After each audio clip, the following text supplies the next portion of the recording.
20,000 से कम नहीं। 9,000 में दम नहीं, 20,000 से कम नहीं, 9,000 में दम नहीं, 20,000 से कम नहीं। क्या नाम है आपका? चंद्र कुमारी चारण, हाँ बोलिए। प्रदेश संगठन मंत्री, अखिल राजस्थान महिला बाल विकास संयुक्त राज्य कर्मचारी संघ में कोटा से। क्या मामला है? हमारे यही मामला है। हमारी बहनें कई वर्षों से इस यूनियन में संघर्ष कर रही है। कितनी बार इन्होंने ज्ञापन दे दिया, सरकार नहीं तो इनकी सुनती है। हर बार बार वादा करती है, इनके वादों पे पूरा खरा नहीं उतरती। सरकार ने हमारी बहनों के साथ वादा किया था कि जो बहनें रिटायर होगी उनको 3 लाख रुपए बीमे के रूप में दिए जाएंगे। आज हमारी हजारों बहनें रिटायर होगी, वो घर पे बैठी है और उनके हम उनको दुख को किसके साथ जाहिर करें, क्या तक करें? मेरी बात सुनो, वादा किया था या बीमे का कोई कागज भी दिया था? कागज भी दिया था, कागज दिया था, कागज दिए। और उसके बाद ही चलो अब नई सरकार आई, उन्होंने वादा किया था कि जो भी पुरानी सरकार जो वादा करके गई थी हम उसको पूरा करेंगे। अभी तो उस पर कुछ भी मंथन नहीं कर रही है नई सरकार।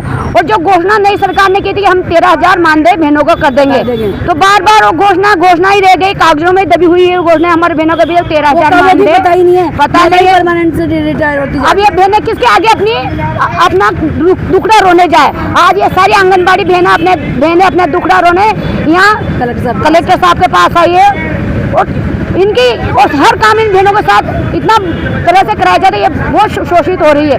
आज पोषण टेकर इनको लिए लागू कर दिया गया, जबकि 8वीं 5 बहनें इस लगी हुई है। वो मोबाइल कैसे चलाएगी, वो इन चीज़ों को कैसे समझे, कैसे काम करे? आज नई बहनें लगी है, वो तो कर सकती है, पर अब परेशानी ये पैदा हो गई कि इनको मोबाइल दिया 10 साल हो गए सरकार द्वारा, वो मोबाइल अब खराब हो गए। 16, 17, 18 में ट्रेनिंग में दौरान दिए थे हम। अब सरकार को कम से कम इनको 5G मोबाइल दिए जाए और इनको रिचार्ज राशि 166 रुपये दी जा रही है। मान रही है जितने का मोबाइल कैसे ले, साल भर के लिए उतना तो मान ही नहीं है जितने का मोबाइल आ रहे हैं। तो इनको रिचार्ज राशि कम से कम सरकार तो साल भर के लिए रिचार्ज करके दे दे हमें। इनको हर रिचार्ज साल का रिचार्ज कर दे, हर साल के साल हमें मोबाइल रिचार्ज कर दे। 12 महीने का रिचार्ज सरकार खुद ही डाले। भिखारी को तो मतलब दाना करके जैसे डालते ना, उस तरह से हम लोग जो भी सरकार ऑनलाइन काम बहनों को दे रही, हमारी बहनें करेगी, लेकिन जो ऑनलाइन काम करने के लिए इनके लिए वो चीजें तो भी तो दे। और जो बहनें भी 5वीं 8वीं वो ऑनलाइन दे दिया, दोगे ज्ञापन हम देंगे। महिला और बाल विकास विभाग की जो कर्मचारी हैं आज यहाँ कलेक्ट्रेट के सामने धरने पर बैठी हुई हैं। मामला क्या है बताइए, क्या नाम है आपका? मेरा नाम पूजा राठौड़ है, महिला बाल विकास की पूर्व प्रदेश अध्यक्ष हूँ मैं, यूनियन की एकीकृत महासंघ की। एक्चुअली हमारी महिलाओं को शोषण इतना हो रहा है कि बेचारी ना तो बोल पा रही है। मतलब पहले की लगी हुई महिलाएं है, पढ़ी लिखी इतनी है नहीं, MA BA वाली, आज की तो MA BA वाली है, लेकिन पुरानी MA BA वाली थोड़ी ना है।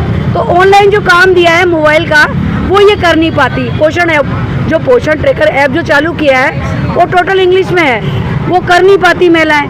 तो वो ये कलेक्टर साहब से ये निवेदन करने आए हैं कि इस काम को इजी वे में करें, ऐसा कर दे ताकि महिलाएं आसानी से कर सकें और ऐसा मानदेय करें तो कम से कम इनका घर का खर्चा तो चल सके। सरकार घोषणाएं तो बहुत करती है, लेकिन सुनवाई एक भी नहीं कर रही है। हर बार आती है, ज्ञापन देते हैं और चले जाते हैं। तो हम क्या करें, हमारे समझ में नहीं आ रहा कि क्या करें, कहाँ तक धरने दे दे के भी बावड़ोगे इन महिलाओं को, इन सरकारों को। तो मतलब सरकार आती और चली जाती है, एक सरकार आती चली जाती है और सुनती है। घोषणा पत्र में भी हमारी मांगे लिखती है और कहती है हमारी सरकार आने दो, हम सब आपकी सुनवाई करेंगे। लेकिन आज तक ऐसी कोई सरकार नहीं आई जो हमारी सुनवाई करे, अभी तक तो नहीं की। कम से कम ऐसा तो मानदेय कर दे ताकि हम सम्मानजनक मानदेय हो, हम परिवार हमारा आसानी से चला सके। मैडम आपके जो संगठन है, हाँ। इसमें भी तो अलग अलग ग्रुप हैं। अभी जी। थोड़े दिन पहले कोई एक और था, फिर उसके बाद कोई एक और था, तो आप में तो खुद में एकता नहीं है, कैसे मांगे पूरी होंगी? सर वो एक्चुअली कारण ये है, एकता तो हम में है, एकता नहीं होती तो हम यहाँ कैसे खड़े होते। एकता है, पर होता क्या है कि साथी ने अलग है। हमारे में जो 3 स्टाफ जो होता है ना, आंगनवाड़ी में जो स्टाफ होता है, सहायिका अलग होती है, कार्यकर्ता अलग होती है, साथी ने अलग होती है। तो सबको यूँ लगता है कि शायद ये हमारी मांग नहीं रखें, तो वो क्या अपने अलग ग्रुप बना लेती हो। बाकी हम ऐसा नहीं करते, हम उनकी भी मांग रखते हैं सरकार के आगे, और सरकार को सब पता है। और सरकार हमारा ही शोषण नहीं कर रही, उनका भी शोषण कर रही है। सरकार सहयोगिनी का भी शोषण कर रही है, सहायिका का भी शोषण कर रही है। इतने से मानने में क्या होता है? लेकिन पर आप करें क्या। नेचर ऑफ जॉब उनका और आपका एक जैसा अलग अलग है। अलग अलग ये होने में तो सहयोगिनियों का मेडिकल से संबंधित है, ऑपरेशन करवाना, टीकाकरण करवाना, जो भी मेडिकल से संबंधित है, वैक्सीनेशन हुआ, फील्ड वर्क का, पोलियो हुआ, मतलब XYZ जो भी मेडिकल से संबंधित सेवाएं हैं वो सारी कर रही हैं। प्लस अब महिला वाली की विकास की भी कर रही हैं वो, लेकिन उनको संतुष्ट कर रखा है, अरे तुम्हें अलग डिपार्टमेंट में दे दिया, जबकि ऐसा कुछ नहीं करा उनके साथ भी धोखा किया है। दोनों डिपार्टमेंट का काम करवा रही है उनसे। मैडम, इस मामले में आपने आपके डायरेक्टर हैं ICDS के, उनसे चर्चा की है? चर्चा सबको सब पता है, करते रहते। ये ज्ञापन नहीं और ये मीडिया कह तो रही है, चिल्ला चिल्ला के बोल रही है, लेकिन हमारी बात सुनने को कोई तैयार नहीं। कान में उस समय सब रूही लगा लेते हैं, मतलब जब बोलने का सुनने का समय आता है ना, क्या करें, हम मजबूर है। ऊपर जाओ, ऊपर कहाँ जाए, ऊपर मीडिया थोड़ा ना कहता ऊपर जाओ। मीडिया तो बेचारा हमारा साथ दे रहा है, मीडिया तो हमारी बात सुन रहा है, और मीडिया तो बेचारा अपना रील चला सकता है, मैसेज पहुंचा सकता है। करना तो ऊपर के अधिकारी मंत्रियों को है ना, उनको तो हमारा दर्द समझना चाहिए ना। कोटा के जनप्रतिनिधियों से मिले आप?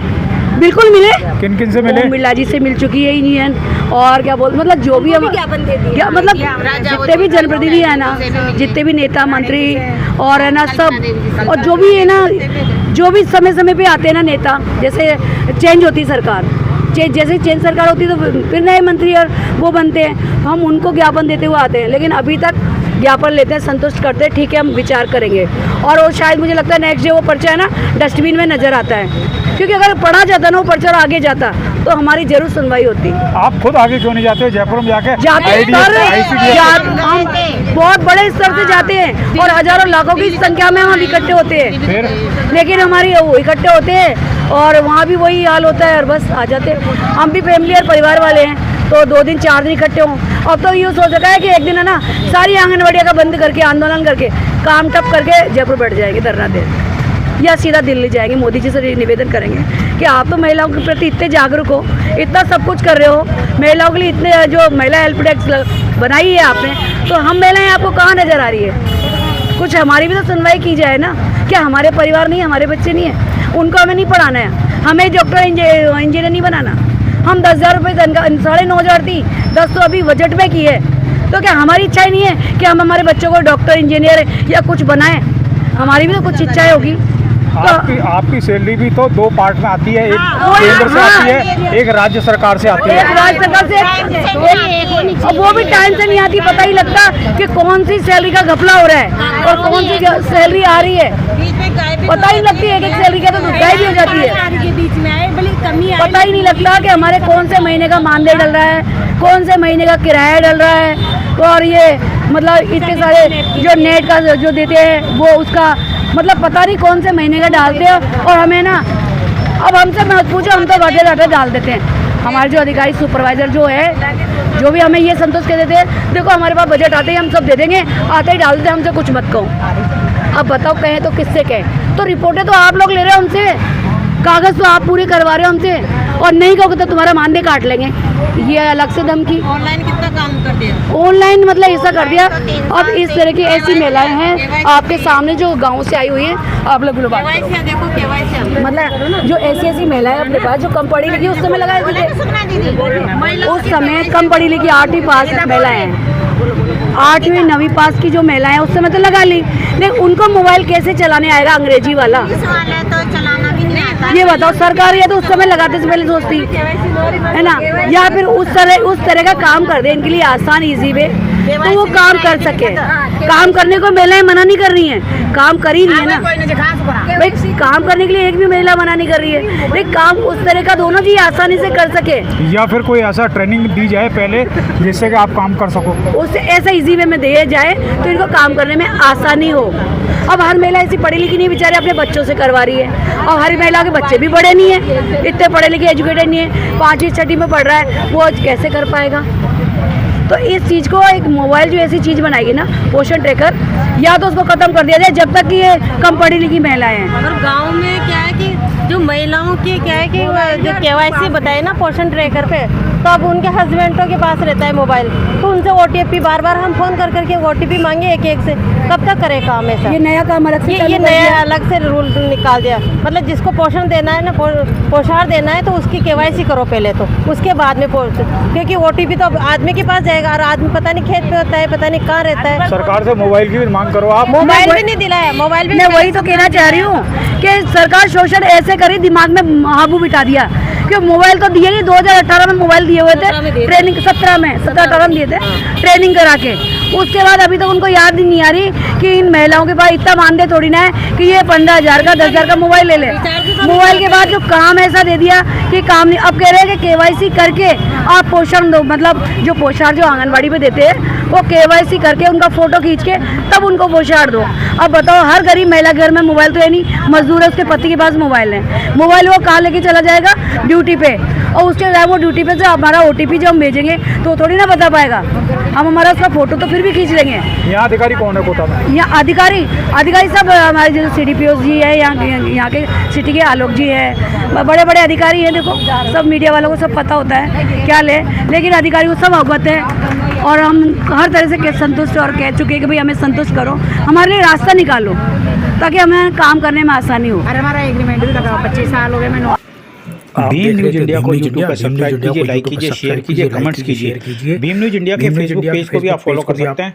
न्यूज अपडेट के लिए बने रहिए हमारे साथ, देखते रहिए आपका अपना चैनल भीम न्यूज इंडिया। आपका बहुत बहुत धन्यवाद। पेज को भी आप फॉलो कर सकते हैं।